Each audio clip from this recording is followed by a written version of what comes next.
Silksong just crashed storefronts across the internet and hit over 500,000 concurrents. That is wild. Today I'm breaking down why Path of Exile 2's third Edict might be its best update yet, what Diablo 4 quietly confirmed about loot, and how it teased its upcoming expansion reveal, how Last Epoch fixed a pain point mid-season, and why No Man's Sky is back to 2018 level hype. Hey folks, this is Rhykker, and I dig into ARPG and gaming news so that you can spend more time playing games. Chapters below to skip to different topics, because today we're covering how PoE 2's Act 4 is top tier, and why sprint is actually better than many people think. I got one sprint trick that is a game changer. I'll show you after the break. Also, melee players in PoE 2, I think you're playing the game on hard mode, and it's not a balance issue, it's a design issue. I'll explain exactly why the moment we're back. Plus, Diablo 4 teased a big year and a smarter way to target farm uniques. But have they figured out season themes yet?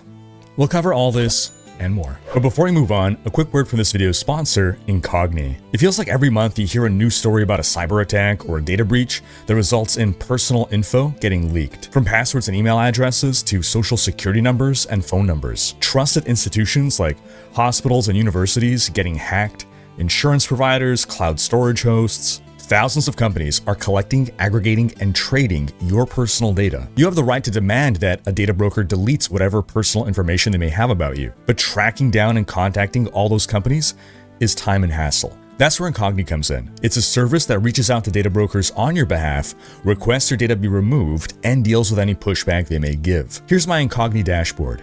You can see that I've got 7 requests left in progress and 152 have been completed. With advances in AI voice tech, scam calls will keep getting more convincing. My mom is constantly asking me about emails she gets that I can recognize are a scam, but she always asks, how am I supposed to know? These criminals will use information they find about you to seem authoritative and convincing. Incogni also has added a family plan as well as an unlimited plan, which introduces Incogni's custom removals feature. With that, you can point to any website where your personal info is visible, and one of Incogni's privacy agents will take care of the rest. So go to incogni.com/Rhykker and use code Rhykker to get an exclusive offer of 60% off. Incogni helps erase you from the internet. They can't steal your identity if they can't find you. Click the link below to claim your 60% off and take your personal data off the market. All right, starting off with Path of Exile 2 news. We're a week into the third Edict update, and despite it not adding a new class, this is the best update to PoE 2 yet. We haven't had many, but it is better than Dawn of the Hunt, which did add an entire class. Act 4 is a fan favorite, potentially rivaling Act 1 as the best act in the game. Plus, cruel difficulty is gone. The new Abyss mechanic may be overtuned in some places, but overall it's a great addition and it feels rewarding. And gripes about steering and crashing into scenery aside, sprint is still an excellent feature. Tip for sprinting: if you play with WASD, let go of the directional keys while sprinting and aim with your mouse instead. You will run in the direction of your mouse cursor. This makes it easier to aim for a lot of people since you're not just relying on 4 directions of movement. Now, I don't know about you folks, but this is my favorite playthrough yet. I don't feel weak against white monsters. I feel like loot and currency drops are in a good place. That was a complaint I had in the past. Yeah, maybe we can do with a little bit more rune drops. It seems ever since they added the stat runes, the rune pool has gone diluted, so it's harder to fix our resists with runes, since when a rune drops, now it's less likely than before to be a resist rune. The biggest weakness of the patch is probably build variety, but we're still early in the update. Maybe more builds will emerge, and overall, if the biggest issue that PoE has is balance, it's a good problem to have because that's just numbers tuning. I mean, you look at the stats right now, we're sitting at 39% of players on Deadeye, then down to 11% on Blood Mage, 9% on Lich, 9% on Invoker, and it gets worse from there. Now, one reason for this seeming lack of diversity, though, could be down to some core design philosophy shifts with PoE 2 versus PoE 1. In the first game, your class almost didn't matter. You could find variants of the same core build using different base classes. In PoE 2 though, it feels like they really focused more on class identity as a core design pillar, which results in a framework that is more limiting than PoE 1, but with the trade-off that the classes themselves feel cooler and more distinct. Now, which do you folks prefer? Myself personally, I like games with classes that have strong identity. I feel that helps me connect to the game more. But that said, I do also really like kind of build your own class style. Oh, quality of life request. Can we have a bigger inventory? Not stash, just personal inventory, especially when we're asked to haul quest items with us. I know the technology is there. Now, I have seen some concerns about campaign length and having to replay the campaign. While blasters will blast, I've seen other people saying it took them 24 hours to finish the campaign. You know, Act 4 by itself can be 6 hours. And this has always been a contentious issue in the Path of Exile community. I myself am firmly on the side of I would rather not have to replay the campaign every time I want to experience new expansion or League content. And as great as the Path of Exile 2 campaign is, and it is a great campaign, just like my favorite TV show, just because I enjoyed watching it once, maybe twice, maybe 3 times, it doesn't mean I want to rewatch the entire TV show several times a year. Unless it's The Office. Look, you want to keep the campaign as the most efficient way to level, sure, but I would rather level at a slower pace doing something different. And yes, the campaign is currently used to introduce a number of mechanics to the game, plus passive points and other bonuses.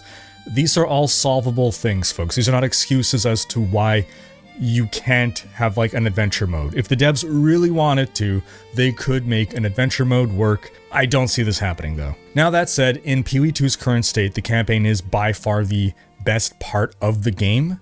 So I don't blame them for not being in a rush to obsolete that part of the game. But once they update the end game to be as fun or more fun than the campaign, I bet even more people will be eager to get there faster. Now, I did see someone suggest that the new interlude acts that were added, which are great additions by the way, that they're meant to be something of a test chamber for PoE's version of adventure mode going forward.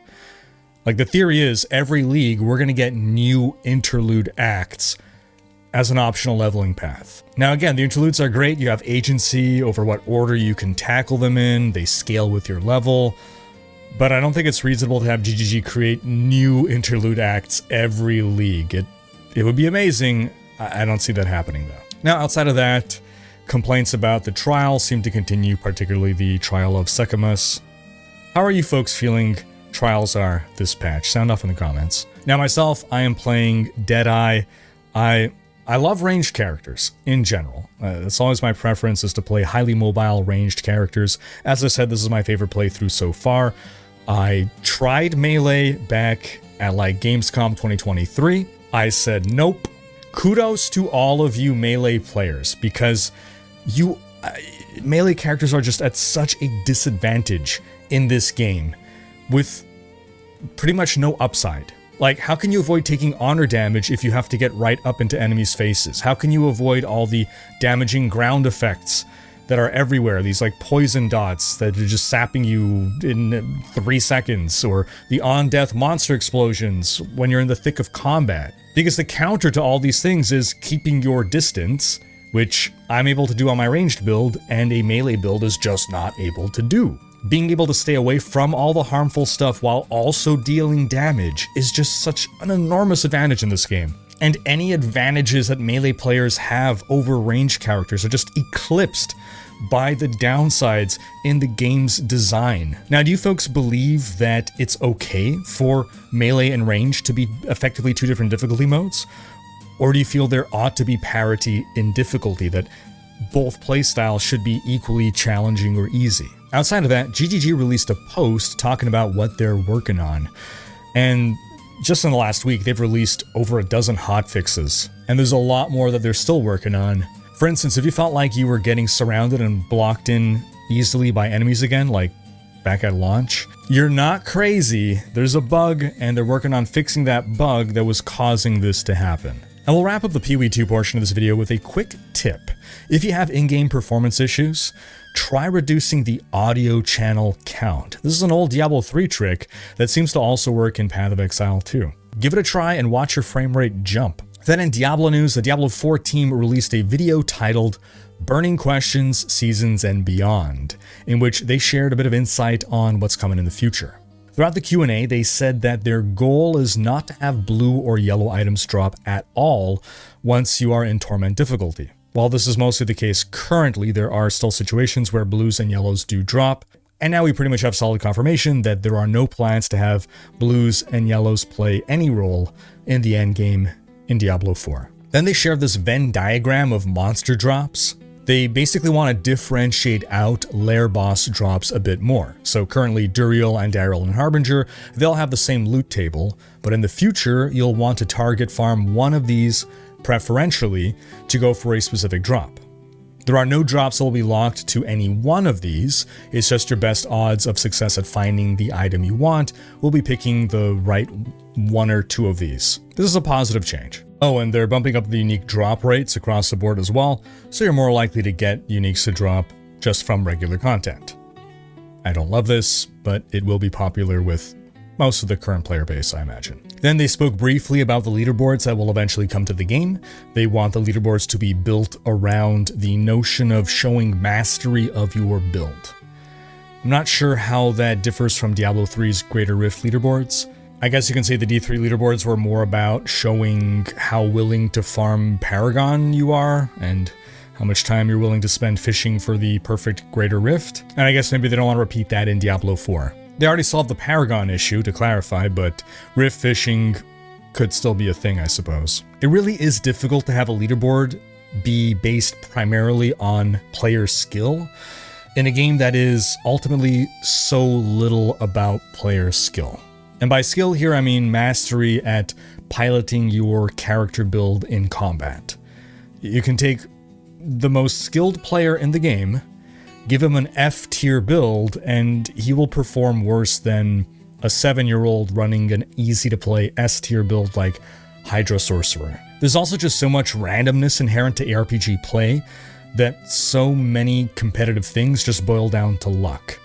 And when something boils down to luck, what it really boils down to, given that you're allowed infinite tries, is that it boils down to time. If the objective is to flip a coin and land heads 3 times in a row, then the guy who has enough time to flip the coin 1,000 times is going to get that to happen more often than the guy who only has enough time for 10 flips. Outside of that, the devs said that they've started talking about loot filters, but can't say more. Great news.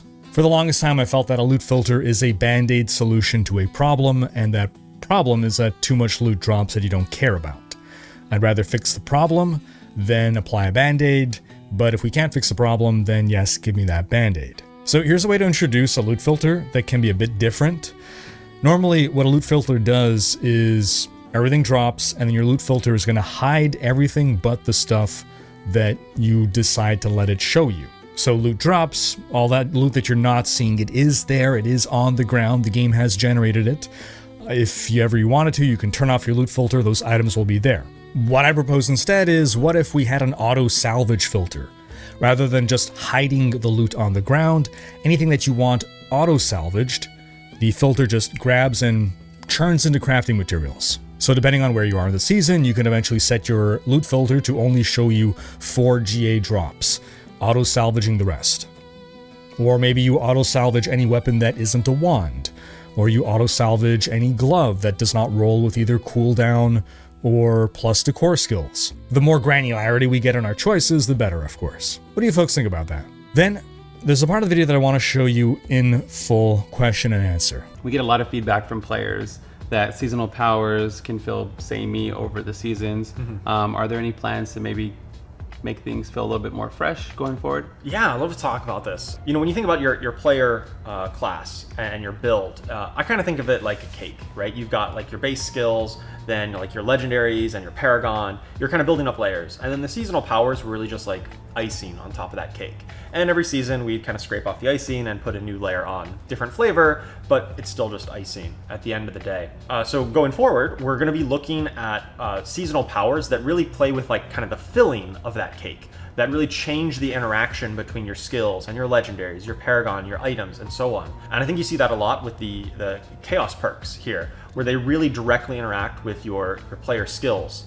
We're also seeing that with the chaos armor, the itemization update this season, which really messes with how you build your character at a very fundamental level. We think this is a really good way of kind of iterating on our seasonal power systems. So while I like that the powers will be more transformative and impactful, and we are seeing that already with Season 10, this is not the answer that many players wanted to hear.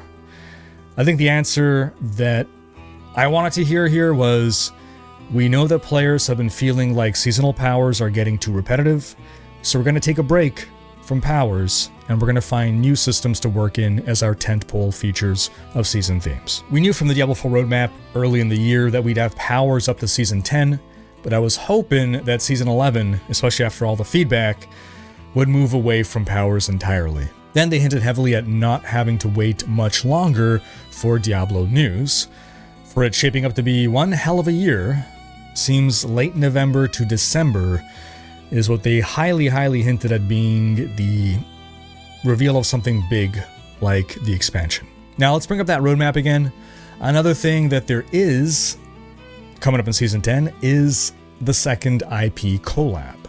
The previous collab with the manga Berserk was something that I think no one could have predicted, and I doubt we'll be able to predict what the Season 10 collab is. However, the director of Final Fantasy XIV expressed his love for Diablo in a recent interview with Tech Radar. When asked what kind of collab he'd like to make for Final Fantasy XIV, he said, quote, "I love Diablo so much that I would want to make a Diablo game myself. And I have huge respect for all the staff working at Blizzard, not only as a gamer, but as a developer. So I really would love to achieve some sort of collaboration with them." I can see Diablo stuff in Final Fantasy. A little harder to see Final Fantasy stuff in Diablo though. But what do you folks think? And if there were a collab, what do you want to see a collab entail? What should a collab be beyond just shop skins? Sound off in the comments. Because moving on to a major story of the week, Silksong, the sequel to Hollow Knight, released and it broke the internet. Silksong was Steam's most wishlisted game of 2025. And with no pre-ordering on any platform, it became available to purchase for everyone exactly upon release. So what happened? So many people tried to buy this game simultaneously that it crashed Steam. The Nintendo Shop, Xbox, PlayStation, GOG, every platform that this game was being sold, every platform struggled under the sudden influx of hyped players screaming, "Let me in!" Leading up to the release of Silksong, the original 2017 game Hollow Knight hit a new concurrent player peak on Steam of 73,000, and Silksong, since release, has reached a staggering 563,000 concurrent players, and that's on Steam alone. Again, it is on Nintendo, PlayStation, Xbox. This is absolutely insane. Now, most games will let you pre-download, pre-purchase, all that stuff, but by letting the hype build up and then only allowing sales to start on release day, the devs now get to say that their game crashed every major digital storefront, which by itself is marketing genius, whether they intended that or not. And the 3-person dev team, Team Cherry here, they also had the graciousness of releasing this game for only $20. The original Hollow Knight sold for $15 back in 2017, and it had a good 30 to 40 hours of content in it. Games have gone up in price since 2017. Silksong is a bigger game than Hollow Knight, and with how popular Hollow Knight was, it sold 15 million copies, and how much hype there was with Silksong, Team Cherry could have easily gone away with charging way more than $20 for Silksong. Any AAA company would have jacked up that price. It's just so rare to see. What's the opposite of greed? We don't even have a word for it. This concept doesn't even exist. Silksong is easily going to be among the top 10 most successful indie games of all time. The question is, can it reach Stardew Valley and Terraria levels of success? For those of you who have been playing Silksong, how is it? How are you liking it? Sound off with your review in the comments. Then in some Last Epoch news, the devs released a patch this week which, among other things, made a great change to their latest season. All primordial uniques that could previously only be purchased can now also drop from Rift Beasts. This is a huge and welcome change because getting something as a drop always hits the dopamine better than buying it at a vendor. And while this has been a great season, I think for future seasons, it'd be a good idea to look at additions that shake up the monolith endgame with more diverse gameplay. Last week I shared the Last Epoch roadmap that let us guess what was coming in Season 4, but turns out that roadmap was really outdated. Here's the latest roadmap, which is itself pretty old. It's from December 2024. We see upcoming Pinnacle boss and Monolith updates, so maybe we're getting exactly what we need coming in the future. Then in some quick No Man's Sky news, the Voyagers update we spoke about last week, which basically allowed you to build and customize your own spaceship base, that has brought player counts up to levels we haven't seen since 2018. Reaching nearly 100,000 peak concurrents on Steam, it just surpassed the previous peak in 2018 when the full multiplayer experience was added to the game. And prior to this, the game's biggest ever peak was at launch in 2016 at over 200,000 concurrent players on Steam. So Voyagers has brought the player count higher than it has ever been since launch nearly a decade ago.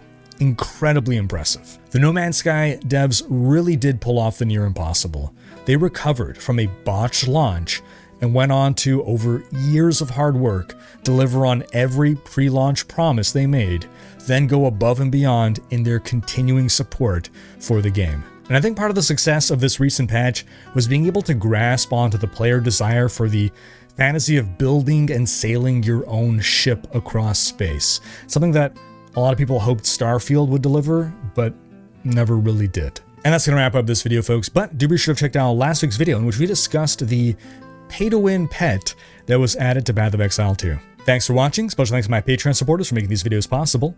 If you enjoyed this video, give it a thumbs up and subscribe to join Rhykkers Raiders for more gaming content.